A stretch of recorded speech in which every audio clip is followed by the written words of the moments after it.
Tudo começa no meio de uma plantação enorme. Lá o nosso herói chamado Alwyn só estava preocupado com as verduras que ele cultivou com muito amor e carinho. Ele observava seus legumes com orgulho e comemorava porque estava chegando na época certa de vender tudo. Para o Al, não existia sonho maior do que trabalhar no campo, cuidar da terra e viver como agricultor para o resto da vida. Só que Al não era um fazendeiro normal. Ele tinha treinado suas habilidades agrícolas até o nível 10, incluindo o cultivo do solo e pesca. Seu amigo Testa ficava impressionado porque todas as habilidades de Uau estavam no máximo. O problema é que, quando Testa sugere juntar essas habilidades para testar o resultado, o status de Uau começa a mudar de um jeito bizarro. O poder de ataque dele dispara até passar de 70 mil pontos, um número tão absurdo que faz até Al ficar sem reação. Mesmo assim, a prioridade dele continua sendo levar os legumes para vender na capital. Ele nem tenta entender direito aquele aumento monstruoso de força, porque nada disso tem valor se a mercadoria estragar no caminho. O Al pega a carruagem, segue estrada abaixo e ainda vai comendo uma cenoura como se aquele fosse só mais um dia comum. Só que o problema vem do céu. O dragão da floresta aparece de novo, soltando fogo e forçando os aventureiros a baterem em retirada. Uma arqueira percebe que eles não são páreo e manda o grupo recuar, olha para a situação e tenta pensar do jeito mais simples possível. Ele não quer virar herói, não quer lutar, não quer se meter em confusão. Ele só precisa distrair o dragão por um segundo para passar com a carruagem. Então pega uma cenoura, mira no céu e arremessa como se fosse uma pedra. Só que, com o ataque absurdo dele, a cenoura atravessa o ar como um míssil vegetal, acerta o dragão e provoca uma explosão gigantesca. O monstro de Rank S é destruído no ar, enquanto os aventureiros ficam olhando sem entender nada. O Al também fica surpreso, mas ele conclui que o seu poder realmente aumentou demais. Quando chega à capital real de Medis, o Al se apresenta aos guardas como um simples fazendeiro da vila. Ele entra sem problemas, mas logo se envolve em outra confusão. Uma garota loira aparece montada em um cavalo desgovernado, gritando para ser solta, enquanto um homem encapuzado tenta levá-la à força. A cena vira um caos no meio da rua e ela acaba entrando no caminho bem na hora errada. O cavalo avança, Al reage por instinto, salva a garota da queda e a segura nos braços. O sequestrador, furioso, exige que ele entregue a menina se não quiser sofrer. Só que Al não se intimida. Quando o bandido parte para cima, ele usa sua percepção, desvia no tempo certo e derruba o homem com facilidade. Os guardas chegam em seguida e prendem o sequestrador, enquanto a garota agradece a Al com um sorriso educado. Ela tenta conversar, mas Al lembra que está atrasado para vender os legumes e sai dali antes mesmo de responder direito. Mais tarde, já no mercado, Al trabalha como se nada tivesse acontecido. Ele avalia cada caixa, conversa com os comerciantes e vende seus produtos com orgulho. Só que a paz não dura. Guardas aparecem tentando impedir que ele vá embora, e logo a garota loira surge outra vez. Ela se apresenta como Fal Y Meigs, a primeira princesa. Al trava na hora, sem acreditar que salvou uma princesa, e saiu correndo como se tivesse ajudado uma pessoa qualquer. Fal não se ofende. Pelo contrário, fica curiosa e pede um favor. Quer que Al sirva a família real. A resposta dele é imediata. De jeito nenhum. Al tenta recusar com respeito, dizendo que é responsabilidade demais para um agricultor.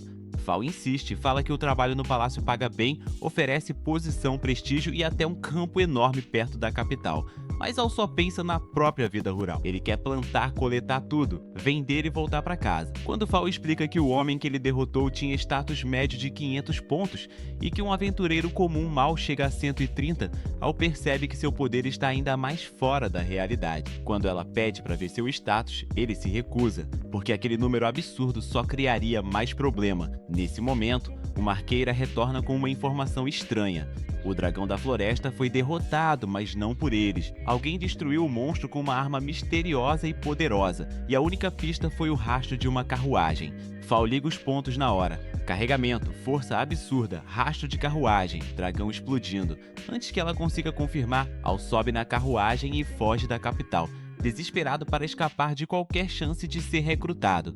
Fal observa a poeira levantando e sorri, deixando claro que não vai desistir tão fácil. Enquanto isso, dentro do castelo, o clima fica pesado. Relatórios apontam que monstros estão se aproximando de mages, orcs, dragões, golems, duendes e outras raças. O rei fica em choque ao ouvir que aquilo parece uma segunda onda vinda da Hellzone. A preocupação aumenta porque o ataque do dragão e o sequestro da princesa podem ter sido apenas distrações.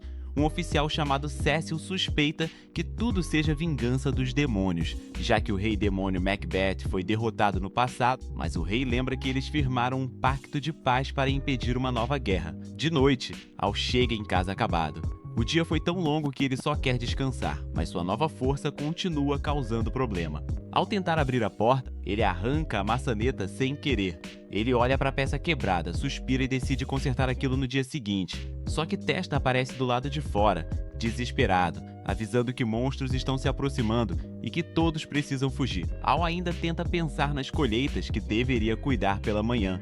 Mas quando Testa explica a gravidade da situação, ele decide verificar o caminho dos monstros. Al encontra a horda se movendo pela noite, mas percebe algo estranho. Os monstros ignoram a vila e as plantações, seguindo direto para a capital real.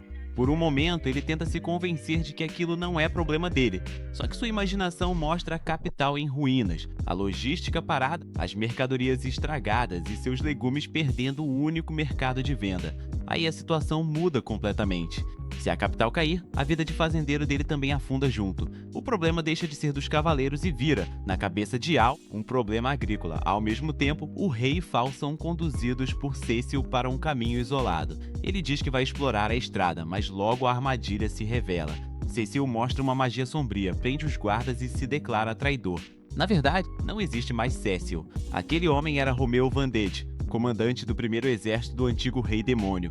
Ele nunca aceitou o acordo de paz e planejava usar os monstros, o sequestro e o ataque do dragão para desestabilizar Meigs. Romeu revela que queria tomar o país sem que o povo percebesse, ocupando a capital por dentro e usando o rei como peça descartável.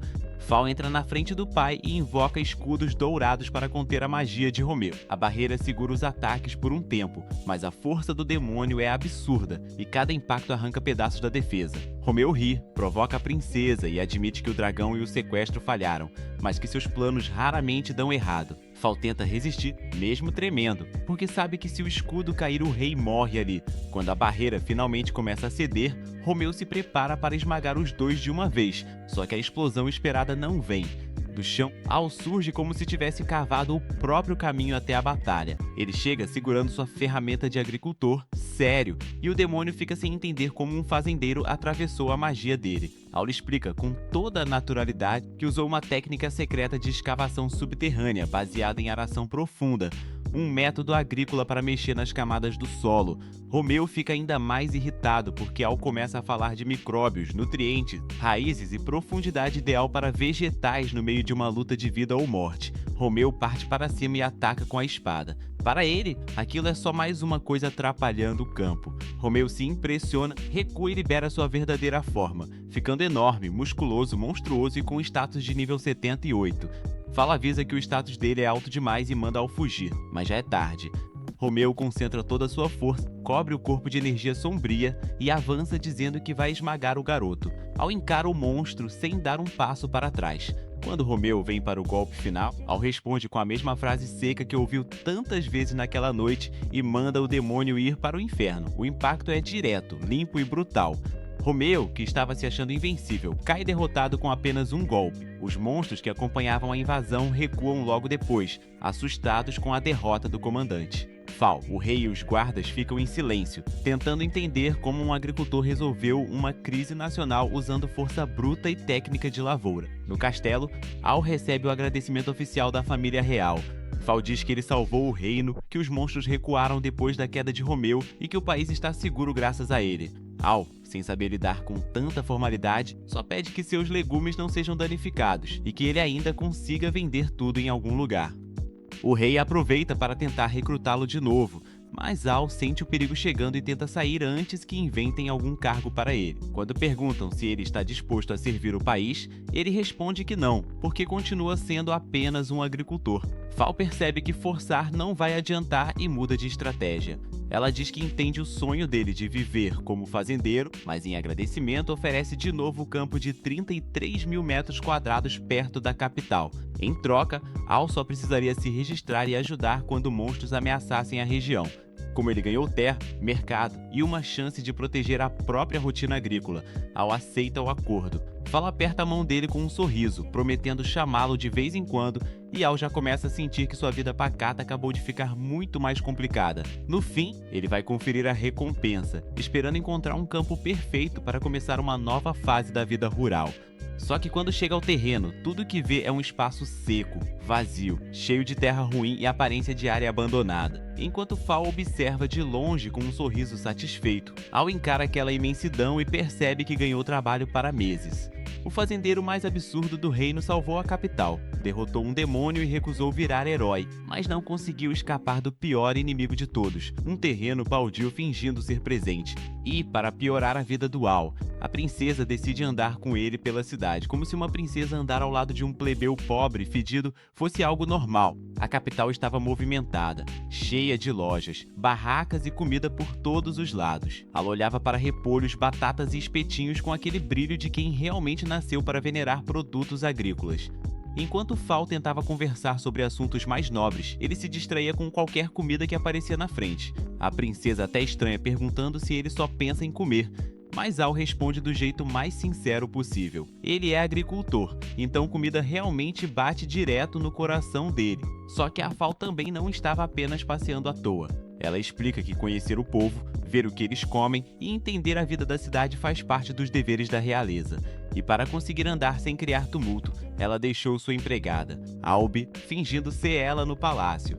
A menina ainda usa um acessório com magia no cabelo para disfarçar a aparência. Então ninguém ali deveria descobrir que a verdadeira princesa estava vagando pelo centro da cidade com um fazendeiro fedendo mais do que 10 mendigos batidos no liquidificador. Durante o passeio, Fal leva Al até um prédio grande e elegante, que no caso é a Guilda dos Aventureiros, porque ele não quer ser aventureiro de verdade, quer só cumprir a condição para cuidar do terreno que recebeu. Fal entende isso e até confirma que o sonho dele continua sendo ser agricultor, mas antes de entrar, ela faz um pedido importante. Ali dentro, ele não deve chamá-la de princesa. Enquanto estiverem na guilda, o nome dela é Filia. Ela aceita, meio sem jeito, e os dois entram. Assim que passam pela porta, vários aventureiros olham na direção dele. Um homem mais velho, cheio de energia, aparece dando boas-vindas e puxando Al, como se já conhecesse o garoto há anos. A recepção é tão exagerada que Al fica perdido, ainda mais quando o cara começa a falar alto e chamar a atenção de todo mundo. Por sorte, uma atendente de cabelo roxo, chamada Helen, aparece no balcão e recebe Al de forma mais tranquila. Ela sorri, dá as boas-vindas e começa a cuidar do registro dele. Só que Al está com fome, e quando Helen percebe isso, em vez de forçar o atendimento, ela leva o garoto para uma mesa e oferece uma torta de frutas chamada Hukabosu. Al devora a refeição, elogia a comida e ainda comenta que talvez tente plantar aquilo algum dia. Helen fica satisfeita em ver que ele gostou, mas logo volta ao trabalho e pergunta por que ele se registrou como aventureiro se sua ocupação principal no formulário é agricultor. Al explica que recebeu uma terra de uma certa pessoa, mas a condição era ajudar a subjugar monstros quando necessário. Só que ele deixa bem claro que não quer abandonar o campo. Ser aventureiro, para ele, seria no máximo um trabalho paralelo, uma obrigação chata no meio da vida de fazendeiro. Helen acha que ele deve ser bem habilidoso, mas antes que Al consiga se passar por alguém fraco e comum, o desastre chega andando pela porta. O grupo de aventureiros que enfrentou o dragão da floresta aparecem na guilda e reconhecem Al na mesma hora. Eles comentam que ele foi o responsável por derrubar o dragão de Rank S com um único golpe, e o salão inteiro começa a encarar o garoto como se tivesse acabado de aparecer uma lenda viva. Al tenta se defender dizendo que só jogou um vegetal no monstro, como se isso deixasse a situação menos absurda. Mas para todo mundo ali, a história só fica ainda pior, porque o cara derrotou um dragão usando basicamente uma cenoura como arma de destruição em massa. Os veteranos se apresentam para Al. O careca se chama Jake, a garota baixinha é Lamia e o rapaz de cabelo comprido é Lucas. Eles dizem que estão ansiosos para trabalhar com ele, enquanto Al sente a vida agrícola ficando cada vez mais distante. Helen tenta animar o clima, explica que os aventureiros começam no rank G e sobem conforme os feitos, mas também avisa que alguém habilidoso pode chegar ao rank S rapidamente. Al sorri por fora, mas por dentro quase entra em pânico. A última coisa que ele quer é virar um herói famoso e ser carregado para longe da plantação. Por sorte, Helen não força nada. Ela entende que ele quer começar baixo e permite que fique no rank G. A primeira missão também é bem simples: coletar 10 talos de Milk Grass na floresta de Green, uma erva usada como ingrediente para poções de recuperação. Como Al não quer gastar dinheiro com equipamento, Helen oferece um manto com poder defensivo. Quando ele veste a capa, a aparência muda completamente. Al fica parecendo muito mais aventureiro do que gostaria, e Helen fica corada, como se aquela imagem imagem tivesse mexido com alguma lembrança antiga. Ela se apresenta melhor, dizendo que seu nome é Helen Rian e acredita que Al pode se tornar um grande aventureiro. Al agradece, mas já deixa claro no olhar que o sonho dele continua sendo plantar, colher e vender. Depois de se despedir de filha, Al vai sozinho para a floresta de Green. A missão parece tranquila. Ele segue o mapa, procura as ervas e vai contando uma por uma até chegar na nona. Só falta um talo de Milk Grass para completar a tarefa, mas então ele encontra algo estranho brilhando no chão. Era uma escama escura, dura e diferente de qualquer coisa listada no relatório da guilda. Al observa o objeto, confere as anotações e percebe que ali não deveria existir nenhum monstro com escamas daquele tipo. Enquanto ele tenta entender a situação, ele lê uma observação no papel falando sobre o comportamento dos orcs. O texto explica que eles têm um instinto de acasalamento agressivo e podem atacar outras criaturas sem pensar muito. Al fica aliviado por ser homem, só que a paz dele acaba no mesmo instante. Uma orc fêmea enorme aparece atrás dele, com uma aura rosa bizarra, olhando para o garoto como se ele fosse uma presa perfeita. Al congela, tenta falar com ela, mas a criatura avança de um jeito completamente fora de controle. Antes que a situação vire um trauma eterno para o nosso agricultor, Jake aparece do alto e derruba a orc com um golpe pesado. A criatura cai no chão e Al percebe que foi salvo no último segundo. Jake, Lamy e Lucas chegam logo depois, brincando que ser atacado por uma orc fêmea no primeiro dia de missão é azar demais até para um novato. Al agradece, meio destruído por dentro, e mostra a escama que encontrou. Jake analisa o objeto e diz que aquilo parece ser de um monstro desconhecido, encontrado raramente na floresta de Green. Ele também comenta que talvez seja uma escama de dragão negro, mas que esses dragões vivem em grandes altitudes, então ninguém sabe direito. O grupo decide voltar antes do pôr do sol, mas nesse momento uma pressão esmagadora cai sobre a floresta. O ar fica pesado, a luz escurece e todos sentem uma presença absurda se aproximando. Al olha para cima e vê uma criatura gigantesca passando entre as árvores, coberta por energia roxa e marcas vermelhas. Era um dragão negro, ou pior, algo ligado ao chamado dragão malévolo Ouroboros. Ninguém consegue se mexer. Até Al, que derrotou um dragão de rank S como se fosse nada, trava na hora diante daquela aura monstruosa. Al tenta ver as estatísticas da criatura e fica em choque. O ataque passa de 230 mil, um número tão fora da realidade que nem o SS Rank chega perto. O dragão simplesmente ignora o grupo e segue seu caminho, como se os aventureiros nem existissem. Naquela mesma noite, Helen acorda assustada em seu quarto. Ela teve um pesadelo com uma menina correndo, um garoto chamado Rai, uma sombra vermelha e o dragão malévolo. Ao despertar, percebe que tá dormindo ainda com a roupa de trabalho e fica abalada. No dia seguinte, na guilda, sua mãe adotiva, Won, nota que ela está pior. Helen admite que perdeu a memória de novo e não se lembra de nada do que aconteceu depois de voltar para casa na noite anterior. Won fica preocupada porque aquilo não era uma simples exaustão. A perda de memória dela estava ficando cada vez mais frequente. Então Al chega à guilda usando o manto de Helen e avisa que precisa denunciar algo urgente. Ele se reúne com o mestre da guilda, Won, e os aventureiros veteranos, contando tudo sobre o dragão negro na floresta de Green. O mestre da guilda quase não acredita, mas o Jake confirma que o monstro passou por eles e desapareceu, sem atacar, mas deixando todos paralisados de medo. Lucas afirma que com aquele poder nem mesmo um herói comum teria chance. Al coloca a escama sobre a mesa e a reação de Helen muda na hora. Ela olha para o objeto e começa a ter flashes de uma menina correndo, de uma sombra, de alguém gritando por uma irmã e de um monstro envolto em vermelho. A memória vem como uma pancada e a Helen desmaia diante de todos. Al fica preocupado, mas Won explica depois que Helen foi encontrada 15 anos antes nas margens do rio Snus. Ela e o marido adotaram a criança porque ela parecia não ter família. Desde então, Helen não se lembra do próprio passado, e a única coisa que ficou com ela daquela época foi aquele manto. Al percebe que Helen pode estar ligada ao dragão malévolo de alguma forma. Mesmo sendo apenas um rank G, ele decide investigar por conta própria. Won tenta impedir, dizendo que aquilo é perigoso demais, mas Al não pretende entrar na floresta sem informação. Ele vai pesquisar na biblioteca primeiro. Antes de sair, Won entrega algumas poções de recuperação como pagamento adiantado e pede que ele relate qualquer descoberta. Do lado de fora, um carteiro aparece com uma carta da mãe de Al. O garoto fica em choque, porque nem tinha contado a ela que estava na capital. Mas o carteiro, chamado Rex, entrega a correspondência como se soubesse exatamente onde ele estaria. Al aceita a carta, agradece e vai para a biblioteca, ainda achando estranho que até o correio parecia rastrear sua vida melhor do que ele mesmo. Na biblioteca, Al procura qualquer registro sobre o dragão malévolo, mas não encontra quase nada. Ele percebe que um monstro com 230 mil de ataque não pode simplesmente não existir nos livros. Só que a bibliotecária explica que relatórios de danos antigos e informações confidenciais só podem ser acessados por aventureiros de rank alto. Al tenta insistir, se desespera e praticamente implora, mas ela não libera. É aí que Fal aparece depois de descobrir que ele estava na biblioteca pela guilda. Ela usa sua autoridade de princesa e consegue a autorização para que Al consulte os documentos restritos. Nos arquivos, Al e Fal encontram um relatório de 15 anos atrás sobre a aldeia de Onol, perto do rio Snus. O texto diz que um comerciante itinerante visitou a aldeia para estocar mercadorias, mas quando chegou lá, encontrou apenas uma montanha de escombros. Tudo havia sido destruído de forma repentina. A investigação da época encontrou escamas negras deixadas para trás e concluiu que elas podiam pertencer ao dragão malévolo Ouroboros, uma criatura que, segundo os livros, deveria ter morrido há muito tempo depois de enfrentar seu inimigo natural, o dragão benevolente Mirage. O problema é que, se as escamas eram recentes, então Ouroboros talvez estivesse vivo. Al decide investigar a aldeia de Onol no dia seguinte, mas Fal avisa que também vai com ele. Al tenta recusar na hora, porque levar uma princesa para um lugar destruído por um dragão parece a pior ideia possível. Só que Fal não recua. Para ela, aquilo também é um problema do reino, e não dá para fingir que nada está acontecendo. No fim, os dois seguem de carruagem até o local. Quando chegam, encontram exatamente o que os documentos descreviam.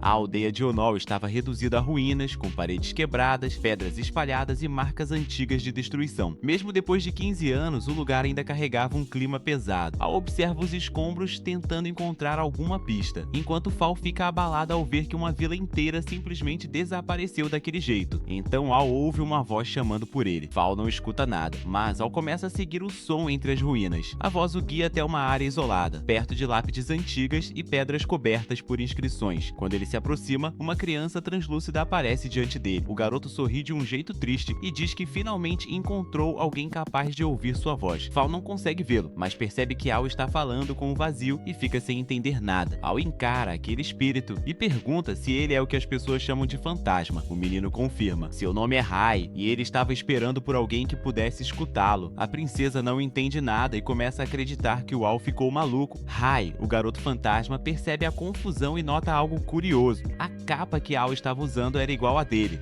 Al também repara nisso e, em vez de pensar com calma, tem uma ideia extremamente direta. Ele joga a capa por cima de Fal, cobrindo a princesa inteira como se estivesse escondendo uma mercadoria da chuva. A situação fica estranha por um segundo, porque Fal fica corada e pergunta que tipo de coisa ele está fazendo de repente. O Al só queria testar a magia da capa, mas o jeito como ele se aproxima deixa a garota totalmente sem jeito. Só que a ideia funciona. Assim que a capa toca nela, Fal finalmente consegue enxergar Rai flutuando diante da lápide. Ela se assusta tanto que quase grita, enquanto Al segura a boca dela para não interromper o garoto e pede para a princesa continuar ouvindo. O Rai se apresenta e diz que estava esperando há muito tempo por alguém capaz de ouvir sua voz.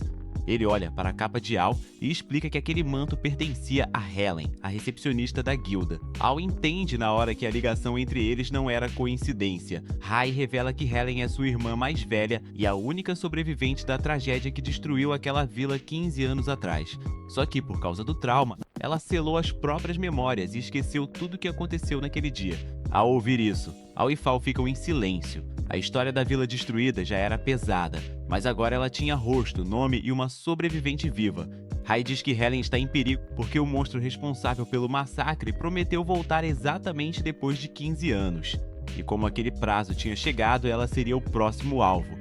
O garoto abaixa os olhos, aperta as mãos e implora para Al salvar sua irmã antes que o dragão malévolo Ouroboros termine o que começou. Então Rai começa a falar sobre o passado. Naquela época, a Helen ainda era uma garota simples da vila de Onol, cuidando do irmão mais novo e chamando o menino para almoçar. Rai brincava de guerreiro com uma espada de madeira, tentando parecer forte, dizendo que um dia se tornaria um bravo lutador. Helen reclamava, preocupada com os machucados dele, mas dava para ver que ela tinha um carinho enorme pelo irmão. Para Rai, aquela preocupação era exagerada. Para Helen, ele era a única pessoa que ela não podia perder. Tudo muda quando uma fumaça roxa cobre o céu. O chão treme, as casas pegam fogo e o dragão negro aparece sobre a vila, cercado por uma energia escura e marcas vermelhas pelo corpo. As pessoas correm desesperadas, mas Ouroboros não estava apenas atacando para matar. Ele se divertia com o medo. O monstro avançava devagar, esmagando construções, soltando rugido e fazendo os moradores acreditarem que talvez ainda houvesse uma chance de fuga, só para arrancar mais mais desespero deles no último segundo. Helen tenta proteger Rai e fugir, mas o dragão brinca com os dois como se fossem insetos. Quando algumas pessoas tentam resistir, Ouroboros se irrita, porque ele odeia ver humanos mantendo esperança. Para ele, a esperança era um veneno. Ele queria ver gente tremendo, chorando e perdendo completamente a vontade de viver. Rai, mesmo pequeno, se coloca na frente da irmã. Ele tenta atacar com sua espada, mas aquilo não faz nem cócegas. Mesmo assim, o garoto sorri e diz para Helen correr, porque ele conseguiu fazer o dragão prestar atenção nele, ou o plano não funciona como ele esperava. Ouroboros percebe a coragem do menino, fica ainda mais cruel e decide destruí-lo primeiro. Helen vê o irmão ser ferido e cai em desespero. O dragão se alimenta exatamente dessa emoção. Ele explica que usa a energia negativa da alma como alimento, e quanto maior o medo, maior seu poder. Depois de devorar a esperança da vila inteira, ele deixa Helen viva de propósito, não por misericórdia, mas para transformar a sobrevivente em semente de terror. Antes de ir embora, Ouroboros promete voltar depois de 15 anos para matar Helen e destruir o resto da cidade. E como Rai se recusava a abandonar a irmã, o dragão demonstra um pouco da sua experiência em torturar seres humanos. Ele prende a consciência do menino como um fantasma, obrigando Rai a existir naquele lugar sozinho, para um dia ver a irmã cair no mesmo desespero. O Rai também descobriu o ponto fraco do dragão. O poder de Ouroboros cresce com medo, desespero e culpa, mas enfraquece diante da esperança. Então, se alguém conseguir ficar na frente dele sem se entregar ao terror, as estatísticas absurdas do monstro começam a cair. Por isso ele pede para Al levar uma mensagem até Helen. O fantasma diz que não se arrepende de ter salvado a vida da irmã. Pelo contrário, se ela sobreviveu, então ela deve viver feliz em nome de todos. Al entende tudo e não perde tempo. Ele pega Fal no colo e sai correndo pela floresta em uma velocidade absurda. A princesa se debate completamente vermelha, dizendo que pelo menos ele deveria carregá-la como uma princesa de verdade. Mas Al só pensa que aquele dia marca exatamente 15 anos desde a promessa de Ouroboros. Se Rai estava certo, Helen podia estar em perigo naquele exato momento. Quando os dois chegam à capital, Al deixa Fal perto dos portões e corre para procurar Helen. Fal, ainda tonta depois da viagem forçada no braço do agricultor, tenta manter a postura de princesa. Ela admite que Al é monstruosamente forte, mas diz que ele precisa estudar um pouco sobre como tratar uma garota. Mesmo assim, ela entende a urgência e decide ajudar de outro jeito, mandando os soldados começarem a evacuação e preparando a defesa da cidade. Enquanto isso, Helen já havia saído sozinha. Won tinha ido ao quarto dela com frutas, mas encontrou a cama vazia. Guiada pelas memórias que voltavam aos pedaços, Helen caminha até a floresta e finalmente fica frente a frente com Ouroboros. O dragão a reconhece imediatamente. Ele fala como se reencontrasse uma presa guardada para uma ocasião especial, lembrando que aquela era a primeira vez em 15 anos que ela via seu verdadeiro pesadelo. As memórias voltam com força. Helen lembra da vila, dos pais, de Rai, do fogo, da promessa e principalmente da culpa que carregou mesmo sem saber. Ouroboros aproveita cada segundo. Ele provoca a garota dizendo que Rai morreu por causa dela, que todos morreram porque ela sobreviveu e que agora a cidade inteira seria massacrada por causa da fraqueza dela. Helen começa a quebrar por dentro. Ela pega uma lâmina, encosta contra si mesma e implora para o monstro tirar sua vida antes que mais alguém morra por culpa dela. Ouroboros fica satisfeito. Para ele, aquele cheiro de desespero era perfeito. Só que antes que Helen afunde de vez, Al aparece e segura a mão dela com força. A lâmina para no meio do caminho e Helen olha para ele sem entender como o garoto conseguiu chegar ali. O dragão também se irrita, porque aquele humano interrompeu o melhor momento da refeição. Com uma patada brutal, ele arremessa Al para longe, fazendo o corpo dele bater contra as árvores e levantar poeira pelo chão. Por alguns segundos, parece que Al foi destruído. Helen grita, mas o agricultor se levanta respirando pesado, mas ainda vivo. Ele segura a capa que recebeu de Helen e percebe que, se não fosse por aquele manto defensivo, teria virado adubo no primeiro golpe. Ouroboros fica confuso, porque um humano comum não deveria estar vivo depois disso, mas o Al, ainda cambaleando, responde do jeito mais retardado possível, dizendo que um agricultor não pode ser exterminado tão facilmente. O dragão parte para cima de novo, tentando esmagá-lo, queimar seu corpo e fazer o garoto sentir medo. Al desvia corre, usa o terreno a seu favor e segura a atenção do monstro. Ele sabe que não pode vencer só batendo de frente enquanto Ouroboros estiver cheio de poder. Mesmo assim, continua provocando, chamando o dragão de doentio por se alimentar do sofrimento dos outros. Para o monstro, aquela compostura era irritante. Para Helen, era assustador ver alguém se colocar na frente dela daquele jeito. Quando Helen começa a chorar, dizendo que não quer que mais ninguém morra por sua causa, Al finalmente entrega a mensagem de Rai. Ele diz que conheceu o irmão dela naquele dia e que o menino pediu para contar uma coisa. Ele revela que o Rai não se arrependeu de ter salvado a irmã. Ele ficou feliz por conseguir protegê-la. E se Helen sobreviveu, então seu dever não era se punir pelo passado, mas viver feliz, para que o sacrifício dele tivesse sentido. As palavras atingem Helen como se Rai estivesse falando diretamente com ela, puxando sua mão e dizendo que tinha conseguido salvá-la. A culpa começa a perder espaço para a lembrança do amor que Rai tinha por ela. E nesse instante, as estatísticas de Ouroboros começam a cair rapidamente. A energia roxa ao redor do dragão falha, o corpo dele perde brilho e o monstro entende tarde demais que a esperança de Helen está arrancando o alimento dele. Al percebe a mudança e encara o dragão sem tremer. Ele diz que não tem mais medo. Ouroboros, desesperado pela primeira vez, mergulha contra ele com a boca aberta e as garras prontas para rasgar tudo. Só que agora o poder absurdo já tinha despencado. Al finca os pés no chão, fecha o punho e acerta o monstro com um golpe direto. O impacto atravessa o corpo do dragão, a energia escura se quebra em partículas brilhantes e Ouroboros começa a se desfazer no ar, vencido por um agricultor que não queria ser herói. Quando tudo termina, Helen corre até Al, preocupada com os ferimentos dele. Ele tenta sorrir e diz que está bem, perguntando se ela também está. Por um momento parece que a tragédia finalmente acabou. Helen chora, mas agora não é só desespero. É alívio, dor e a memória de Rai voltando sem destruir sua alma. Al olha para ela com calma, como se tivesse conseguido salvar não só uma cidade, mas também uma pessoa que estava presa no próprio passado. Só que a paz dura pouco. Helen se aproxima, baixa a cabeça contra o peito de Al e de repente uma lâmina entra no corpo dele. O sangue escorre pela roupa e Al trava sem entender. Quando ele olha para baixo, vê Helen segurando a faca. Então ela levanta o rosto devagar, com os olhos vermelhos e um sorriso estranho, como se algo dentro dela tivesse acordado bem no momento em que todos pensavam que o pesadelo tinha terminado. O garoto trava, olha para baixo e demora alguns segundos para entender que aquela mesma garota que ele tinha acabado de salvar agora estava segurando uma faca suja de sangue. Helen levanta o rosto com um sorriso estranho e uma expressão que não combinava em nada com a pessoa gentil da guilda. Al tenta chamar o nome dela, mas só recebe aquele olhar frio de volta, como se Helen estivesse ali fisicamente, mas outra coisa estivesse usando o corpo dela por dentro, mesmo ferido. Al ainda tenta manter a cabeça no lugar. Ele lembra da poção de recuperação que recebeu na guilda e pega o frasco para se curar. Só que a dor da facada vem forte demais. A mão dele treme, o vidro escorrega e cai no chão, quebrando bem diante dele. Helen observa aquilo com calma, como se tivesse acabado de tirar dele a última chance de reação. Depois disso, ela avança outra vez, pronta para terminar o serviço, e Al mal consegue se afastar enquanto segura o ferimento. Helen ri de um jeito cruel, dizendo que pretendia acabar com ele naquele momento, mas que ainda queria brincar um pouco mais. Al tenta entender por que ela faria algo assim, só que a resposta vem de outra presença. De repente, uma barreira de gelo e luz aparece entre os dois, bloqueando o ataque. Um enorme dragão branco surge atrás de Al, com asas brilhantes e uma aura completamente diferente da energia podre de Ouroboros. Era Mirage, o dragão benevolente, aquele mesmo ser lendário que os registros antigos diziam ter enfrentado o dragão malévolo no passado. Mirage avisa para Al manter a calma, porque Helen não estava agindo por vontade própria. A garota estava sendo possuída por Ouroboros. O dragão maligno havia perdido o corpo, mas conseguiu sobreviver com uma consciência grudada na alma dela, esperando o momento certo para assumir o controle. E, como Helen ainda carregava marcas daquele trauma de 15 anos atrás, Ouroboros usou essa brecha para voltar. O problema é que Mirage também estava no limite. Ele tinha aparecido para impedir o pior, mas seu corpo estava fraco e não conseguiria lutar por muito tempo. Ouroboros, usando a voz e o rosto de Helen, provoca Mirage e diz que o dragão branco já não tinha força para protegê-los. A energia branca entra no corpo do fazendeiro e fecha parte do ferimento, mas o esforço quase derruba o dragão benevolente no chão. Ele admite que aquele corpo não duraria, então entrega o restante de sua força para Al e diz que, se o garoto conseguir desativar as defesas de Helen, talvez ainda dê para purificá-la. Al entende o recado, mas a situação é absurda. Para salvar Helen, ele teria que bater nela, e não era qualquer golpe. Precisava ser forte o suficiente para quebrar a possessão, mas sem matar a garota no processo. Ouroboros percebe a hesitação e se diverte, perguntando se Al teria coragem de atacar uma amiga. Helen, mesmo possuída, ainda consegue mostrar um pouco da própria vontade pelo olhar. Ela não queria machucar ninguém com as próprias mãos. E esse pedido silencioso faz Al tomar a decisão mais difícil daquela noite. Ele avança e rapidamente o Ouroboros tenta cortá-lo com a faca, mas Al passa pela lâmina, segura o braço de Helen e acerta um soco direto nela. O impacto joga a garota para trás e faz o corpo dela cair no chão. Por um segundo parece cruel demais, mas o golpe funciona. A energia escura começa a se soltar de Helen como fumaça, e a verdadeira consciência dela volta a respirar. Ouroboros é arrancado de dentro da garota, furioso por ter sido expulso, e decide procurar um novo corpo imediatamente. O alvo agora era o fazendeiro poderoso. A sombra do dragão malévolo invade a mente do fazendeiro como uma tempestade roxa. Ouroboros entra esperando encontrar encontrar medo, culpa, trauma, solidão, qualquer coisa que pudesse usar para dominar aquele humano. Só que quando chega lá dentro, ele encontra um cenário completamente diferente. Não havia um abismo de desespero, nem lembranças sombrias escondidas. Tinha apenas um campo enorme, terra arada, sementes sendo plantadas, e Al trabalhando em silêncio, como se nada no mundo fosse mais importante do que preparar o solo. Ouroboros fica sem entender. Ele olha ao redor procurando algum ponto fraco, mas só encontra a mente de um cara obcecado pela roça. Al estava ali, cultivando a terra, preocupado com nutrientes, fileiras retas e o futuro dos tomates. Para o dragão malévolo, aquilo era praticamente um inferno pessoal. Não existia desespero para ele devorar, só uma vontade absurda de plantar. Quanto mais tentava entrar, mais era repelido por aquele vazio emocional completamente focado em agricultura. No fim, a própria mente de Al cospe Ouroboros para fora como se estivesse arrancando uma praga do campo. Al desperta por um instante, mas o corpo já tinha passado do limite. Ele desmaia logo depois, enquanto Mirage aproveita a brecha final. O dragão benevolente reúne tudo que ainda restava de seu poder e libera uma luz gigantesca contra Ouroboros. A energia branca cobre a floresta, atravessa a escuridão e destrói a alma do dragão malévolo de uma vez por todas. A nuvem roxa se desfaz no céu, a pressão some, e Mirage desaparece em meio à luz, satisfeito por finalmente encerrar uma maldição que durou anos demais. No dia seguinte, Al acorda em uma cama da clínica da guilda, todo quebrado, mas vivo. Ao abrir os olhos, encontra Helen e Fal ao lado dele. As duas ficam aliviadas e Fal quase desaba em cima dele. Al tenta agir como se estivesse tudo bem, mas dá para ver que ele ainda está meio perdido depois de apanhar, levar facada e ser possuído pelo dragão maligno no mesmo dia. Helen explica que Ouroboros foi purificado com segurança graças a ele e Mirage, e Al só consegue sorrir, feliz por todo mundo ter sobrevivido. Só que Helen também percebe que algo mudou nela. Depois da possessão, parte do poder de Ouroboros ficou em seu corpo, mas sem a consciência maligna. A mão dela escurece por alguns segundos, ganha uma aparência monstruosa e depois volta ao normal. Al quase cai da cama achando que o dragão tinha voltado, mas Helen mostra que agora consegue controlar aquilo livremente. Ela explica que, no começo, achava que aquele poder só servia para matar pessoas, mas depois de tudo que aconteceu, decidiu tentar usá-lo para proteger. Se aquela força nasceu de uma tragédia, pelo menos dali em diante poderia servir para salvar alguém. A conversa fica mais leve quando Fal percebe uma certa intimidade entre Helen e Al. Ela começa a perguntar que tipo de relação os dois têm, e Al tenta se explicar do jeito mais desastroso possível. Ele diz que Fal, ou melhor, filha, é só uma amiga de infância, o que deixa Helen curiosa e a princesa meio sem reação. O clima fica ainda mais estranho quando os aventureiros da guilda entram correndo no quarto, desesperados para saber se Helen estava bem. Jake, Lamia, Lucas e os outros lotam o lugar, e em poucos segundos a recuperação de Al vira uma bagunça. Quando descobrem que Al derrotou Ouroboros, o pessoal da guilda decide comemorar imediatamente. O mestre da guilda aparece feliz da vida, chamando Al de grande aventureiro, mesmo que o garoto continue tentando fugir desse título com todas as forças. A festa começa, todo mundo levanta canecas, brinda a derrota do dragão e trata Al como estrela. Ele tenta beber suco com moderação, mas o mestre manda todos comerem, beberem e ficarem fortes para trabalhar no dia seguinte. Para Al, aquilo já estava perigoso demais. Ele precisava voltar para casa antes que alguém transformasse sua vida agrícola em vida de celebridade. No meio da comemoração, alguns aventureiros tentam puxar Al para beber mais, enquanto ele insiste que precisa cuidar da colheita de batatas no dia seguinte. Fal percebe isso e comenta que, mesmo depois de salvar a cidade, ele já está pensando no campo de novo. Al não nega. Para ele, o mundo podia até estar cheio de dragões, demônios e possessões, mas uma colheita atrasada continuava sendo um problema sério. Fal agradece pelo esforço e Al responde que ficou feliz por ela confiar nele. A princesa sorri, mas logo lembra da cena em que ficou no topo do castelo pronta para defender a cidade, pensando que alguém como ele não era feito para parecer indefeso. No dia seguinte, Al está trabalhando no campo com Testa, tentando recuperar uma rotina normal. Testa comenta que é difícil cuidar ao mesmo tempo dos campos da capital e da vila de Sils, mas Al responde que é justamente no campo que ele é mais feliz. Enquanto os dois conversam, Rex, o mensageiro veloz, aparece do nada trazendo outra carta. Al fica impressionado porque o garoto sempre encontra ele em qualquer lugar, e Rex apenas se apresenta como profissional antes de sumir numa nuvem de poeira. A carta era dos pais de Al. Eles avisam que se mudaram para Lurugos e pedem para o filho visitá-los quando puder. Testa fica curioso, perguntando se aquilo é urgente ou até mesmo uma carta de amor, mas Al percebe que é só um convite familiar. Ainda assim, a mensagem mexe um pouco com ele. Faz tempo que não visita os pais, e Testa lembra que talvez eles estejam sentindo falta do filho. Al pensa em ir, mas tenta se convencer de que ainda tem missões da guilda, colheitas e trabalhos para terminar antes de viajar. Só que o destino joga o argumento perfeito na cara dele em forma de tomate. No mercado, Al encontra um tomate absurdamente bonito, vermelho, brilhante e com um cheiro fresco. Ao provar, ele praticamente entra em transe. A doçura, a acidez e o frescor eram tão bons que ele esquece qualquer preocupação e começa a pressionar o vendedor para descobrir onde aquele tomate foi cultivado. O homem explica que os tomates vieram de Lurugos e que aparentemente usam por lá um fertilizante incomum, responsável por deixar o sabor tão marcante. Al corre para a guilda e pede folga das missões, explicando para Helen que seus pais estão em Lurugos e que ele também quer investigar aquele fertilizante. Helen entende, mas aproveita para perguntar se ele poderia pegar algumas missões de supressão de monstros pelo caminho, já que ela agora cuida desse tipo de tarefa. Al percebe o perigo tarde demais. Se aceitasse tudo, a viagem familiar viraria trabalho de aventureiro. Depois de conseguir a liberação, Al tenta sair da guilda discretamente, mas Fal aparece do lado de fora com uma bolsa, pronta para acompanhá-lo. Ela diz que não pode se registrar na guilda, mas pode ir junto como acompanhante e ainda aumentar sua própria classificação aos poucos. Al tenta recusar, explicando que vai visitar os pais e que essa viagem é pessoal, mas Fal insiste que justamente por isso ela deveria ir cumprimentá-los. Al fica sem saída, até lembrar que sua vida funciona melhor quando ele foge antes da conversa piorar. Então ele dispara pela rua, deixando Fal para trás com a poeira na cara. Já no caminho para Lurugos, Al atravessa a floresta sozinho, animado com a ideia de encontrar o fertilizante dos tomates. Ele tenta se convencer de que finalmente nada de problemático vai acontecer. Afinal, Ouroboros já foi eliminado, Mirage desapareceu em paz, Helen está viva e agora tudo que ele precisa fazer é visitar os pais e pesquisar adubo. Só que, como a vida dele não respeita um segundo de tranquilidade, uma presença estranha surge entre as árvores. Um orc enorme aparece bloqueando o caminho. Al fica em alerta, mas quando o monstro estica a mão, ele interpreta aquilo da forma mais ingênua possível. Talvez fosse um sinal de amizade. Talvez o orc, mesmo sendo assustador, só quisesse se aproximar. Al tenta racionalizar que nem todo monstro precisa ser inimigo, até perceber um detalhe horrível. Aquele orc era macho, e o olhar dele não tinha nada de amistoso. O fazendeiro entra em pânico no mesmo instante. Al tenta fugir, gritando que está com pressa e que não gosta de orcs, mas o monstro agarra ele com facilidade, e o medo dele é tão sincero que parece maior do que o medo que teve diante de dragões. Só que antes que o pior aconteça, uma garota de cabelo azul surge em alta velocidade, acerta o orc e joga o monstro longe, enquanto a garota se aproxima e pergunta se ele está bem. E assim, quando ele só queria viajar em paz atrás de um fertilizante lendário, o fazendeiro acaba sendo salvo por uma nova desconhecida no meio da floresta. Al ainda estava tentando se livrar do orc quando a situação já tinha passado de perigosa para humilhante. O monstro enorme segurava o fazendeiro como se tivesse encontrado uma presa perfeita, e Al gritava dizendo que estava com pressa, que precisava chegar em Lurugos e que não tinha absolutamente nenhum interesse em fazer amizade com orc nenhum. Só que o bicho não queria conversar e pelo jeito também não queria brigar do jeito normal. Quando Al começa a achar que aquele seria o fim mais vergonhoso possível para um cara que já enfrentou o dragão maligno, uma garota de cabelo azul surge em alta velocidade e acerta o orc com força. O monstro é jogado para longe, rola pelo chão e some no meio da mata, enquanto Al cai de joelhos, tremendo como se tivesse acabado de sobreviver ao verdadeiro chefe final da própria vida. A garota se aproxima e pergunta se ele está bem. Al tenta agradecer com dignidade, mas o corpo dele ainda está em modo desespero. Ela percebe que o trauma não foi pequeno, oferece água e comenta que ele parecia mais assustado do que ferido. Al bebe quase engasgado e admite, sem tentar bancar o forte, que odeia orcs. Não é medo comum, é uma fraqueza espiritual. Dragão, demônio, monstro de rank absurdo, tudo isso ele até encara. Mas orc, chegando perto daquele jeito, já ativa nele uma vontade sincera de abandonar o mundo e virar raiz de batata. A garota estranha quando ele diz que trabalha como aventureiro, mesmo parecendo um novato perdido no mato. Al explica que começou recentemente, mas que seu trabalho principal continua sendo a agricultura. Ele se apresenta como Alwayne e a menina finalmente relaxa um pouco, dizendo que seu nome é Huri. Ela fala que aquela floresta é perigosa para alguém viajar sozinho, ainda mais sem uma escolta armada. Al tenta dizer que sabe se virar, mas logo lembra do orc de segundos atrás e perde qualquer moral para defender esse argumento. Huri percebe que, se deixar Al seguir sozinho, talvez outro orc apareça e ele entre em colapso de novo. Por isso decide escoltá-lo até Lurugos. Ela aceita na hora, porque uma guerreira forte acompanhando o caminho parece uma solução bem mais segura do que confiar na própria sorte. Só que a viagem mal começa e os dois já sentem uma presença se aproximando pela estrada. Huri puxa a espada, pronta para lutar, enquanto Al também fica em alerta, achando que outro monstro apareceu, mas não era monstro. Era Hyax, o carteiro veloz, surgindo no meio da floresta como se as leis de localização não funcionassem contra ele. O garoto aparece com uma carta para Al, e Huri fica olhando aquilo sem acreditar. Ela pergunta se aquilo era normal, porque nenhum entregador deveria atravessar uma uma floresta cheia de feras mágicas só para entregar correspondência. Al, já acostumado com o absurdo, mostra que recebe cartas em quantidade absurda, principalmente da mãe, e comenta que Rex sempre dá um jeito de encontrá-lo. Al quase engasga. Para ele, encontrar do nada a descendente do herói lendário no meio da floresta já seria absurdo bastante, mas Ruri fala disso como se fosse apenas uma responsabilidade chata de família. Ela diz que viaja para treinar e que ouviu rumores estranhos sobre acidentes em Lurugos. Pessoas estariam sendo atacadas ou desaparecendo. Algumas afirmavam ter visto demônios, mas ninguém conseguia lembrar direito dos detalhes. Como descendente do herói, ela achou que deveria investigar. Durante a noite, Ruri prepara comida usando os ingredientes que trouxe. Al prova e fica impressionado. Mesmo em uma viagem improvisada, a comida dela tinha sabor bom e ele começa a analisar aquilo como se estivesse julgando uma colheita de alto nível. Ele comenta sobre o equilíbrio das batatas, das cenouras, da doçura e até da influência do solo e dos micro-organismos. Ruri escuta aquilo com um sorriso meio perdido, porque para ela era só uma refeição simples, mas para qualquer comida bem feita, vira praticamente uma aula sobre agricultura. Quando chega a hora de dormir, Al tenta ficar do lado de fora da barraca. Ele acha estranho dormir no mesmo espaço que Ruri, principalmente porque eles tinham acabado de se conhecer. Só que a garota argumenta que, se ele dormir ao relento, pode acordar sendo levado por orcs. A palavra orc muda tudo. Al entra na barraca no mesmo segundo, fingindo que aquela decisão foi tomada por lógica e não por pânico puro. Lá dentro, Ruri diz que quer conversar um pouco antes de dormir. Ela parece feliz por ter companhia, como se aquela fosse a primeira vez em muito tempo que podia viajar com alguém sem carregar tudo sozinha. Al aceita conversar, mas a garota dorme quase imediatamente. Ele percebe tarde demais que Ruri não é só forte, também é sonâmbula. Durante a noite, ela rola, invade o espaço dele, empurra, chuta e prende o fazendeiro no canto como se estivesse lutando contra monstros dentro do sonho. Al passa a noite sendo espancado por uma heroína dormindo e quando tenta fugir para fora da barraca, já está destruído demais para reagir. No dia seguinte, os dois finalmente chegam a Lurugos. Ruri fica animada porque era sua primeira vez na cidade, enquanto Al observa o lugar com um pouco de nostalgia. Ele comenta que passou muito tempo em uma aldeia e que raramente saía, então aquela viagem também tinha um peso familiar. Ruri entende e antes de se despedir, diz que a viagem foi divertida. Ela pede para que, se houver outra oportunidade, Al chame por ela de novo. Al, esperto, já aproveita e pede escolta para quando for embora da cidade. Afinal, se a floresta ainda tem orcs, ele não pretende repetir a experiência sozinho. Os dois se separam. Al segue para a casa dos pais, enquanto Ruri começa a investigar os rumores sobre demônios. Só que a cidade parece tranquila demais. Quando ela pergunta aos moradores, a maioria trata aquilo como boato. Alguns dizem que, se demônios realmente estivessem aparecendo, a notícia já teria se espalhado. Mesmo assim, Ruri não desiste. Ela sabe que rumores estranhos demais costumam nascer de alguma coisa. Enquanto isso, Al chega diante da casa da família. Ele nem consegue tocar a campainha. Antes disso, a porta explode praticamente no impulso emocional da mãe dele. Lucia aparece como um furacão loiro e pula no filho, agarrando Al com tanta força que ele quase perde o ar. Ela chora, sorri e fala que esperou por ele para sempre, como se o garoto tivesse passado décadas desaparecido. Al tenta dizer que voltou para casa, mas a mãe não dá espaço nem para respirar. O pai de Al aparece logo depois e entende tudo errado. Ao ver um rapaz sendo esmagado nos braços da própria esposa, ele não reconhece o filho de primeira e mete um soco em Al. O fazendeiro voa, se arrebenta no chão e finalmente consegue dizer que é ele. O pai congela na hora, arrependido. Só que Lucia não perdoa. Ela fica furiosa por ele ter batido no próprio filho e arrasta o marido para dentro, dando uma surra nele como se estivesse corrigindo um animal selvagem dentro de casa. Al percebe que a mãe continua exatamente como lembrava, talvez até pior. Lucia é gentil, cozinha bem, cuida da casa e parece a imagem perfeita de uma mãe amorosa. O problema é que o amor dela pelo filho ultrapassa qualquer limite saudável. Ela quer abraçar Al, alimentar Al, prender Al na casa, e só a ideia de ele ter conhecido uma garota já faz a expressão dela mudar. O pai tenta brincar perguntando sobre namoradas e netos, mas isso já vira motivo para apanhar de novo. Na hora da refeição, Lucia coloca comida na boca de Al como se ele ainda fosse criança. O pai tenta competir mostrando o próprio prato, mas a comida dele aparece queimada, quase como se tivesse virado carvão. Al tenta ser educado, mas não consegue negar que a comida da mãe é realmente boa. Só que, quando ele comenta que a comida de Ruri também era saborosa, Lucia nota o nome de uma garota e o clima muda na hora. A mãe quer saber quem é Ruri, que tipo de relação eles têm e se ela é mais do que uma amiga. Al tenta explicar, mas quanto mais fala, mais parece suspeito. O pai, vendo o caos, acaba ficando feliz, achando que o filho finalmente arrumou uma mulher. Lucia surta ainda mais, e Al percebe que qualquer conversa sobre mulheres perto da mãe é uma armadilha mortal. Quando chega a hora de dormir, ele ainda ainda tem outro problema. Sua mãe estava esperando no quarto dele, então Al vai dormir na cama do pai para escapar daquela obsessão. O pai aceita, meio derrotado, como se já estivesse acostumado com esse tipo de guerra doméstica. Durante a noite, Al conversa com o pai sobre o motivo real da viagem. Ele explica que está procurando nigari, um ingrediente usado em fertilizantes, porque ouviu que aquilo deixa os tomates de Lurugos incrivelmente saborosos. O pai confirma que existe uma salina nessa cidade e mostra um mapa. Ele também comenta que tem ouvido rumores de acidentes misteriosos perto da área dos ingredientes e que a Huri pode ter acabado de se envolver nessa situação toda. Al liga os pontos na hora e percebe o possível perigo. Enquanto Al descansa, Huri encontra uma mulher encapuzada em desespero. A mulher diz que sua irmã mais nova foi sequestrada por um demônio e levada para a Floresta da Ilusão, além do Portão Sul. Huri fica tensa, porque isso combina com todos os rumores que ela ouviu. Como descendente do herói, ela não consegue ignorar alguém pedindo socorro. Mesmo sem provas, parte imediatamente para a floresta. De longe, um homem observa tudo com um sorriso, o que me deixou bastante assustado. Mas felizmente esse anime é indicado para pessoas de qualquer idade. Al acorda preocupado e sai escondido para procurar Huri. Ao chegar perto do hotel, escuta pessoas comentando que os demônios eram reais e que uma garota de cabelo azul saiu correndo para a Floresta da Ilusão depois de ouvir sobre um sequestro. Ele não pensa duas vezes. Coloca a capa, pega o mapa e parte para a floresta, mesmo sabendo que o lugar é cheio de monstros e que sua maior fraqueza pode estar escondida em qualquer moita. No meio da mata, Al encontra uma mulher encapuzada sendo atacada por uma criatura enorme, parecida com uma sanguessuga gigante. Ele reage rápido e derrota o monstro com um golpe, salvando a mulher. Ela agradece de um jeito estranho, encostando nele e dizendo que ele é muito forte. Al fica desconfortável, mas antes de entender a situação, a mulher revela a verdadeira forma. Aquilo não era uma vítima, era um monstro disfarçado, uma fera mágica que usa aparência humana para enganar os outros. O bicho parte para cima, mas Huri aparece no último segundo e corta o ataque com a espada. Al fica aliviado ao vê-la viva, mas também assustado com a quantidade de criaturas parecidas ao redor. Huri explica que existem muitas feras daquele tipo na floresta, sempre vindo atrás dela depois que ela as derrota. Al percebe então que a garota estava enfrentando aquilo sozinha há bastante tempo. Huri diz que é seu dever, porque carrega o sangue do herói, mas Al não gosta de ouvir aquilo. Para ele, ser descendente de alguém famoso não deveria obrigar uma pessoa a se destruir em silêncio. É nesse momento que o homem que observava tudo aparece. Ele caminha tranquilamente entre as árvores, aplaudindo Huri e dizendo que ela realmente tem coragem, como esperado da descendente do herói. Só que logo o elogio vira provocação. Ele diz que nenhum demônio havia sido visto de verdade, que nenhuma vítima lembrava dos detalhes e que a mulher encapuzada apareceu convenientemente na frente de Huri para puxá-la até aquela floresta. Tudo foi armado. Al entende a armadilha tarde demais. O homem sorri e começa a pressionar a ferida exata da garota, dizendo que ela se esforça para agir como heroína, mas não consegue salvar ninguém. Ele chama Al de humano tolo e diz que alguém como ele também não pode proteger pessoa nenhuma. E Huri aperta a espada, tentando não deixar a provocação entrar no coração. Mas o homem nem se incomoda. Ele diz que achou admirável ver a garota lutando sozinha por tanto tempo, carregando nas costas o peso de um título que talvez nem combinasse com ela. Huri tenta cortar a provocação no mesmo instante, avançando para cima dele sem esperar explicação. Só que o inimigo se move com uma facilidade absurda. Ao ver Huri caindo, e entende que aquele homem não era só um golpista espalhando rumor. O cara finalmente tira o chapéu, se apresenta como Loki da Eva e revela que, apesar de ter usado Huri como chamariz, o alvo de verdade sempre foi Al. O motivo era simples. Em pouco tempo, aquele fazendeiro desconhecido derrotou Romeu, um dos antigos comandantes do exército do Rei Demônio, e depois destruiu o dragão malévolo Ouroboros. Para os demônios, isso deixou de ser coincidência e virou ameaça. Al fica sério quando Loki começa a falar em eliminar todos que podem atrapalhar os planos dos demônios. O inimigo não cita só ele, também menciona Helen, por carregar o poder deixado por Ouroboros, e deixa claro que qualquer pessoa ligada ao fazendeiro pode acabar entrando na lista. Aí Al perde a paciência. O fazendeiro parte para cima com o punho fechado, mas Loki recebe o ataque como se estivesse brincando. Com um movimento rápido, ele desvia, acerta Al e afunda o garoto no chão, abrindo uma cratera no meio da floresta. O impacto levanta poeira, quebra o solo e deixa Huri em choque. Por alguns segundos, parece que Al foi apagado ali mesmo, só que o nosso agricultor simplesmente coloca a mão para fora do buraco e se levanta de novo, todo sujo, arranhado e irritado. Loki fica surpreso por ele ainda estar consciente, mas Al não dá tempo para o inimigo raciocinar. Ele avança outra vez, tenta acertar um soco direto, é arremessado para longe, bate no chão, levanta de novo e continua indo para cima. O corpo dele já está sofrendo, mas a teimosia agrícola fala mais alto. Al não queria ser herói, não queria guerra com o demônio, mas também não não ia deixar um cara daqueles tocar em Helen, Huri ou qualquer pessoa da guilda. Loki percebe que, mesmo sem técnica refinada, Al é problemático demais. Os golpes do fazendeiro machucam de verdade. A regeneração demoníaca consegue fechar ferimentos, mas não impede a dor nem o desgaste. Por isso, Loki para de brincar corpo a corpo e chama as feras mágicas da floresta. Dos chãos das árvores surgem sanguessugas gigantes, monstros roxos, moles e cheios de dentes, que avançam de todos os lados ao tenta destruir as criaturas no soco, enquanto Huri se força a levantar e corta algumas com a espada. O problema é que elas se regeneram rápido demais, mesmo partidas voltam a se juntar, e quando uma delas gruda em alguém, não solta mais. Em pouco tempo, Al acaba preso por uma dessas coisas. A boca do monstro fecha em volta dele, os dentes apertam sua roupa, e Loki observa com aquele sorriso calmo, preparando uma magia escura para terminar a luta. Huri vê Al preso e sente o desespero crescer. Ela tenta se mover, mas o corpo ainda está pesado, e a culpa começa a esmagar sua cabeça. Ela lembra de todas as vezes em que ouviu que era fraca, que nunca conseguiria honrar o sangue do grande herói, que não tinha poder suficiente para salvar ninguém. Para piorar, Loki provoca a garota exatamente nesse ponto, dizendo que ela falhou como heroína e que no fim não conseguiu proteger nem o homem que tentou ajudá-la. Só que Al ainda não tinha acabado. Preso dentro da criatura, ele sente o saco que carregava e lembra do motivo ridículo que o levou até aquela região. O Nigari, aquele material que ele queria usar como fertilizante para deixar tomates mais gostosos. Al enfia a mão no pacote e espalha o pó sobre os monstros. Na hora, as sanguessugas começam a endurecer, perder brilho e parar de se regenerar. Huri fica sem entender e Loki também trava por um segundo. Al explica, com a maior naturalidade do mundo, que o Nigari tem efeito coagulante e também pode ser usado como pesticida. Ou seja, o item que ele trouxe para melhorar tomate virou a arma perfeita contra sanguessugas mágicas que se curavam sem parar. Loki encara aquilo sem acreditar que seus monstros foram derrotados por material agrícola. Mesmo ferido, o fazendeiro tenta avançar mais uma vez. Loki zomba, dizendo que com aquele corpo Al mal consegue ficar em pé, quanto mais vencer um demônio. Mas Al responde que isso não importa. Se ele ficar parado, Huri morre. Se ele fugir, Helen pode virar alvo depois. Então ele vai continuar indo pra frente, nem que seja rastejando. Essa fala atinge Huri mais forte do que qualquer sermão. A garota finalmente entende que estava tentando viver como uma heroína perfeita, quando na verdade o importante era continuar protegendo as pessoas, mesmo falhando, mesmo sentindo medo, mesmo sem alcançar o ideal que jogaram em cima dela. Al não tinha poder sagrado, não tinha sangue lendário, não tinha pose de herói e ainda assim estava ali apanhando para salvar alguém. Huri aperta a espada com as duas mãos e decide que não vai desistir também. Loki tenta finalizar Al com outra magia, mas Huri entra no caminho. Desta vez ela não avança movida por obrigação, nem por medo de decepcionar o nome da família. Ela avança porque quer salvar Al. Quando entende isso, uma luz dourada começa a sair do corpo dela. Loki arregala os olhos porque reconhece aquele poder imediatamente. Era o poder do bom Deus, a força herdada pelos verdadeiros heróis. Huri fica envolvida por uma aura intensa, misturada com energia azul e dourada. A espada dela começa a brilhar e o rosto da garota muda. O medo ainda está ali, os ferimentos também, mas ela não recua. Loki tenta lançar sua magia, mas Huri corta a escuridão no meio e avança gritando o nome do inimigo. O golpe sagrado atravessa o corpo de Loki com uma força absurda. A energia dele se desfaz em pedaços, a regeneração falha, e pela primeira vez o demônio perde aquele sorriso irritante. Loki ainda tenta resistir, mas a luz do poder de Huri o engole de vez. O corpo dele se desfaz, sobrando apenas o chapéu caído no chão. Al olha para Huri com admiração e diz que ela foi incrível. Huri fica sem jeito, ainda respirando pesado, mas antes que ela responda alguma coisa, Al finalmente paga o preço de ter apanhado a luta inteira. Ele apaga de uma vez. Quando Al acorda, já é noite. Ele está deitado no colo de Huri, com o céu escuro acima e a floresta silenciosa ao redor. A garota cuidou dele durante horas, esperando que recuperasse a consciência. Al se levanta todo sem graça, pede desculpa por ter dado trabalho, mas Huri só sorri e agradece. Ela diz que tentou carregá-lo até a cidade, mas não sabia o caminho de volta. Depois, meio corada, admite que acabou gostando dele. Al demora para processar a frase e quase trata aquilo como agradecimento de missão. Huri percebe a lerdeza do fazendeiro e dá uma risada baixa, dizendo que ele realmente fugiu de um jeito absurdo durante a batalha. Al tenta justificar, falando que estava pensando em proteger todos e virar o melhor agricultor possível. Mas antes que a conversa continue, uma voz ecoa entre as árvores chamando o nome dele. Huri fica confusa, mas Al reconhece a voz na hora. Era Lucia, sua mãe, só de ouvir aquele chamado. O fazendeiro fica mais apavorado do que ficou diante de Loki. Ele se lembra da infância, quando saía escondido com Testa para brincar e a mãe aparecia do nada, encontrando os dois como se tivesse algum radar sobrenatural de filho. Huri percebe que a voz se aproxima e pergunta se aquilo é normal, mas Al já entrou em modo sobrevivência. Na cabeça dele, se Lucia encontrar Huri Huri com ele naquela situação, a garota azul pode morrer sem nem entender o crime. Então Al pega Huri no colo sem explicar direito e dispara pela floresta. Huri fica vermelha, se debate, pergunta o que está acontecendo, mas Al só manda ela ficar quieta e segura firme. Depois de derrotar demônios, sanguessuga gigante e poder maligno, o perigo da noite agora era uma mãe possessiva procurando o filho no meio do mato. Os dois conseguem chegar à cidade e Al deixa Huri em segurança antes de voltar escondido para casa. Mas a casa já estava silenciosa demais. Quando abre a porta com cuidado, encontra Lucia esperando no escuro, de braços cruzados, olhos brilhando e um sorriso que fazia qualquer dragão parecer amigável. O pai aparece no corredor e tenta acalmar a situação, só que acaba entrando na frente da fúria errada. Como sempre, sobra para ele. No dia seguinte, Al se prepara para partir. Ele já conseguiu Nigari, Huri está bem, Loki foi derrotado e a viagem a Lurugos finalmente cumpriu seu objetivo. Só que Lucia tenta impedir a saída do filho. Ela quer que ele fique mais tempo, insiste que acabou de reencontrá-lo e começa a falar como se pudesse prender Al naquela casa para sempre. O fazendeiro respira fundo e pela primeira vez encara a mãe com seriedade. Al diz que ama a família, mas precisa seguir a própria vida. Se ela tentar prendê-lo, se tentar impedir que ele volte para o campo e para as pessoas que esperam por ele, talvez ele acabe odiando a própria mãe. A frase atinge Lucia como um golpe. Ela fica em silêncio, percebe que passou do limite e finalmente aceita soltar o filho. Não porque deixou de se preocupar, mas porque entende que amar Al não significa controlar cada passo dele. Na despedida, Lucia pergunta se ele ainda quer continuar sendo agricultor. Al responde sem hesitar que sim. Ele escolheu esse caminho porque gosta da terra, da colheita e da vida simples que tenta proteger, mesmo que o mundo continue jogando demônios, dragões e princesas no caminho dele. O pai também se despede, ainda meio destruído pelas confusões da casa, mas feliz por ver o filho seguindo em frente. Do lado de fora, Huri espera por Al na estrada. Ela decidiu acompanhá-lo de volta para a cidade, não só como escolta contra orcs, mas também porque agora quer ficar por perto. Al segue carregando o Nigari como se fosse um tesouro agrícola, enquanto Huri caminha ao lado dele com um sorriso mais leve. E assim, depois de quase morrer em uma floresta por causa de um fertilizante de tomate, o fazendeiro retorna para casa com uma nova aliada, sem imaginar que os demônios ainda estavam apenas começando a se mover. O clima no castelo já estava pesado. Debaixo de chuva, Fal encara o próprio pai e confirma que já tomou uma decisão. O rei tenta perguntar se ela tem certeza, mas a princesa não recua. Ela sabe que a situação do reino está ficando ruim, sabe que os ataques de monstros começaram a afetar o comércio e mesmo com o coração apertado, aceita fazer algo que claramente não queria. O rei se culpa por não conseguir proteger a filha nem o país, mas Fal força um sorriso e pede para ele não chorar. Para ela, aquilo era só mais um dever de princesa. Na manhã seguinte, Al chega à guilda com Huri e a recepção já fica estranha no primeiro segundo. Helen vê a garota de cabelo azul ao lado dele, descobre que ela é descendente do grande herói e tenta manter a postura profissional. Mas fica claro que o clima mudou. Huri também percebe a presença de Helen e solta aquela energia de rival escondida, como se as duas tivessem entendido ao mesmo tempo que estavam olhando para alguém que podia virar concorrência. Al, como sempre, não percebe quase nada e só acha que as duas estão se dando bem. Mais tarde, Al volta para o campo e tenta recuperar sua rotina normal. Ele está entre tomates, berinjelas e outras plantações, quando percebe um garoto mexendo nas berinjelas antes da hora. O menino tenta pegar algumas, achando que estavam boas, e Al, em vez de simplesmente expulsá-lo, começa a explicar com toda a seriedade que colher antes do ponto certo é praticamente um crime contra o sabor. Para ele, uma fruta arrancada antes da hora perde força, perde doçura e pode ficar muito pior do que deveria. Helen e Huri aparecem para ajudar na colheita e encontram Al dando uma aula agrícola para uma criança faminta. O menino se desculpa e Al percebe que a situação não era simples. Por causa dos ataques de monstros, a distribuição de mercadorias de outros países parou, os preços dos alimentos subiram e pessoas mais pobres começaram a ter dificuldade até para comprar comida. Ao ouvir isso, Al fica sério. Até aquele momento, os ataques pareciam mais um problema de aventureiro, mas quando ele entende que aquilo está fazendo gente passar fome, a coisa bate em outro lugar. Então o céu escurece com asas. Monstros começam a sobrevoar Meigs e logo uma horda aparece perto das muralhas. Soldados e aventureiros se preparam para defender a cidade, mas a quantidade é absurda. Tem dragões menores, bestas terrestres, criaturas aladas e monstros de todo tipo avançando de uma vez. Al, Huri e Helen correm para ajudar. Helen abre espaço com seu poder herdado de Ouroboros, criando uma mão monstruosa que repele os inimigos e surpreende até o soldado. Huri corta as criaturas com a espada e Al usa a enxada como se fosse uma arma de guerra, mandando monstros para longe com golpes secos e diretos. Mesmo assim, os soldados percebem que a situação pode se prolongar demais. Se os ataques continuarem nesse ritmo, a defesa de Meigs não vai aguentar. Quando tudo parece virar uma batalha de desgaste, contraste, um exército chega levantando poeira no horizonte. À frente deles aparece um homem de armadura imponente, portando uma espada brilhante que todos chamam de espada sagrada Laevaten. Ele se apresenta como príncipe Nedilus, do reino de Antisberg, e ergue a espada diante dos monstros. Assim que a lâmina brilha, as criaturas param. O mais estranho é que elas não são destruídas. Elas simplesmente começam a recuar, como se tivessem recebido uma ordem invisível. Os soldados comemoram, acreditando que Maegis foi salvo pela espada sagrada, e Nedilus aproveita a cena como um verdadeiro salvador. Ele fala com autoridade, promete proteger o reino e transforma o momento em propaganda perfeita. Para o povo, aquele homem acaba de aparecer no instante certo com uma arma lendária. Para Al, alguma coisa não encaixa muito bem, mas ele ainda não sabe explicar o motivo. Naquela noite, Al está em casa, sozinho, tentando entender por que se sente tão incomodado. Só que a imagem de Fall não sai da cabeça dele. Então, como se tivesse sentido o pensamento dele, a princesa aparece na porta. Al se assusta ao vê-la tão tarde, ainda mais com um olhar triste. Fall diz que veio se despedir. Al não entende no começo, achando que ela vai viajar por um tempo, mas a resposta dela machuca mais do que ele esperava. Ela vai embora de Maegis e não pretende voltar. A princesa tenta falar com calma, mas está claramente segurando o choro. Quando Al pergunta quando ela volta, Fall abaixa o rosto e diz que não vai voltar mais. Antes que ele consiga reagir, a criada dela aparece avisando que está na hora. Fall entra na carruagem, agradece por tudo e se despede. Al corre atrás, chama por ela, mas a carruagem parte pela estrada, deixando ele parado no escuro sem entender o que acabou de acontecer. No dia seguinte, Al acorda mais abatido do que gostaria de admitir. Mesmo trabalhando, vendendo verduras e carregando batatas, o pensamento continua preso naquela despedida. Depois de resolver uma entrega para uma mulher e seu filho, que agradecem pelos vegetais e oferecem ajuda como alfaiates, Rex aparece do nada com mais uma carta. O carteiro veloz entrega a correspondência da mãe de Al e ainda traz uma edição extra do jornal. Al acha que vai receber só mais uma declaração sufocante de amor materno, mas o jornal muda tudo. A manchete anuncia que a princesa Fall vai se casar com o príncipe Nedilus, o portador da espada sagrada. Huri e Helen leem aquilo junto com Al e ficam chocadas. A princípio, parece que Maegis aceitou o casamento como pagamento pela proteção de Antisberg. Só que a carta da mãe de Al traz outra camada da história. Entre várias frases exageradas e completamente amorosas, Lucia também revela informações absurdas sobre a tal espada. Segundo ela, a Laevaten não era uma espada sagrada lendária coisa nenhuma. Era uma arma comum feita por um ferreiro comum. Helen e Huri entendem o tamanho da bomba. Se a espada não tem poder sagrado, então os monstros não recuaram por causa dela. Al liga os pontos e percebe que os ataques contra Maegis não eram aleatórios. Alguém estava convocando os monstros, criando pânico, depois aparecendo com uma falsa solução para ganhar prestígio. O plano era simples e nojento. Antisberg forçava outros reinos a dependerem de sua proteção, cobrava vantagens comerciais, ganhava influência política e, no caso de Maegis, ainda levaria a princesa em casamento. A carta também revela que o responsável direto por chamar os monstros era um demônio sendo forçado a obedecer. Sua companheira humana havia sido capturada e ele estava atacando reinos contra a própria vontade para evitar que ela sofresse. Al fica furioso. Não era só Fall sendo usada como moeda política. Também havia um demônio e uma mulher inocente presos na chantagem de Nedilus. É aí que Rex para de agir como simples carteiro. Ele diz que eles precisam se reunir imediatamente e pouco depois assume a frente do plano. Helen e Huri estranham a segurança dele, mas Rex revela uma verdade inesperada. Ele também é um demônio, mais precisamente pertence aos chamados Fantoches das Sombras, uma unidade de inteligência conhecida por reunir informações secretas. Al quase cai para trás. Helen e Huri entram em choque e Rex explica com calma que existem demônios vivendo entre humanos, alguns sem interesse nenhum em guerra. Ele mesmo foi criado por Lucia desde criança, por isso se sente muito mais ligado aos humanos do que aos demônios violentos. Rex conhece o demônio que está sendo obrigado a atacar Maegis. O nome dele é Gazelle e seu maior crime foi amar uma humana. Por causa disso, Nedilus sequestrou a esposa dele e usa os dois como peças. Gazelle é forçado a mandar monstros contra cidades, enquanto sua amada fica como refém. Rex quer salvar os dois e ao mesmo tempo expor a farsa da espada sagrada. Se conseguirem provar em público que a Laevaten não repele monstros de verdade, o casamento de Fall perde o sentido e Antisberg fica sem desculpa para controlar Maegis. O plano começa no dia seguinte. A mulher que Al ajudou prepara roupas sob medida para todos, perfeitas para a infiltração. Rex consegue uma carruagem e confirma que seus contatos já criaram uma brecha para entrar em Antisberg durante a cerimônia. A ideia é simples na teoria e perigosa na prática. Helen, Huri e Al vão se infiltrar como parte dos bens enviados para o casamento, libertar a refém, encontrar Gazelle e forçar a verdade a aparecer diante de todos. Enquanto isso, do outro lado, Nedilus mostra seu verdadeiro rosto. Ele trata Gazelle como ferramenta, a ameaça aumentar os ataques, ri da situação e negocia com outros países como se o sofrimento alheio fosse só um negócio. Para ele, Fall é uma conquista política, Gazelle é uma arma, e os monstros são apenas números no tabuleiro. O príncipe ainda tenta se aproximar de Fall com vinho e conversa elegante, mas ela recusa. A princesa percebe que aquele lugar não combina com ela, mas está presa pela obrigação e pela promessa de proteger Maegis. Na noite antes da cerimônia, Fall olha pela janela e pensa em Al. Ela acreditava que já tinha se decidido, mas no fundo queria vê-lo pelo menos mais uma vez. Enquanto a princesa tenta engolir a tristeza sozinha em Antisberg, Al, Helen, Huri e Rex se preparam para iniciar a operação. O casamento de Fall já estava prestes a virar o grande espetáculo político de Antisberg. A cidade estava lotada, as ruas decoradas, o povo correndo para ver a cerimônia, e Nedilus caminhava pelos corredores do palácio completamente satisfeito. Para ele, aquilo não era sobre amor, aliança ou proteção, era só mais uma peça no plano. Com Val como rainha, ele finalmente teria caminho para subir ao trono como rei, continuar usando a falsa espada sagrada como símbolo de poder, explorar os demônios, sugar Maegis até o último recurso e transformar sua mentira em autoridade de verdade. Enquanto isso, Val já estava vestida de noiva, parada diante da janela, tentando engolir a própria tristeza. Nedilus entra no quarto com aquele sorriso irritante, elogia a aparência dela e age como se a princesa já fosse uma conquista dele. Val mantém a postura, mas por dentro está quebrando. A lembrança do pai dizendo que sua felicidade vinha em primeiro lugar ainda pesa no peito dela, mas a princesa tenta se convencer de que aquilo era pelo bem do reino. Se casar com Nedilus significava proteger Maegis, pelo menos era isso que ela queria acreditar. Do lado de fora, Al, Helen, Huri e Rex finalmente entram em Antisberg. O plano parecia simples quando Rex explicou. Primeiro eles resgatariam a esposa de Gazelle, depois levariam a garota até a igreja para quebrar a chantagem, expor a farsa da espada e impedir o casamento. O problema é que a grande estratégia de Al para passar despercebido era fingir ser um fazendeiro local. Ele aparece usando roupa de agricultor, chapéu, cesta cheia de vegetais e uma confiança absurda de que ninguém suspeitaria de um trabalhador honesto carregando verduras. Só que o plano começa a desmoronar quase imediatamente. Um guarda para o grupo e pergunta por que eles estão entregando legumes no palácio justo no dia do casamento real. Al tenta improvisar, falando que são verduras fresquinhas e que agricultores não são pessoas suspeitas. A resposta é tão ruim que só deixa tudo pior. Helen e Huri, usando disfarces chamativos demais para uma operação secreta, ainda tentam manter a calma, mas os soldados logo percebem que aquele grupo não tem nada de normal. Em segundos, os quatro são cercados e a perseguição começa. Como não havia mais tempo para a sutileza, Helen toma a decisão mais prática e absurda possível. Ela agarra Al e simplesmente arremessa o fazendeiro na direção do prédio onde a refém estava presa. Al voa gritando pelo céu, atravessa uma parede como uma catapulta humana e cai dentro do quarto todo quebrado, mas ainda vivo. A garota de cabelo rosa, esposa de Gazelle, fica em choque ao ver um fazendeiro surgir no meio dos escombros carregando verduras nas costas. Al tenta se apresentar com calma, mas antes que consiga explicar direito, os guardas invadem o quarto. Eles perguntam quem diabos ele é, e Al responde com orgulho que é um fazendeiro. Depois disso, parte para cima sem arma nenhuma, usando a própria cesta como arsenal. Ele enfia rabanete, repolho e outros vegetais na boca dos soldados, derruba um por um e ainda trata aquilo como se estivesse fazendo uma boa colheita. A garota percebe que Gazelle realmente tinha aliados tentando salvá-la e aceita seguir com ele. Só que sair dali também vira um caos. Os guardas se juntam de novo, corredores são bloqueados, e Al precisa fugir carregando a garota nas costas, quebrando parede, pulando janela e correndo como se estivesse atrasado para vender produto na feira. Helen e Huri seguem do lado de fora segurando a perseguição, até perceberem que o sino da igreja já começou a tocar. A cerimônia estava entrando na parte final. Dentro da igreja, Nedilus e Val ficam diante do sacerdote. O lugar está cheio de nobres, soldados e representantes de vários reinos. O sacerdote fala sobre união, riqueza, pobreza, doença e saúde, enquanto Val mal consegue responder.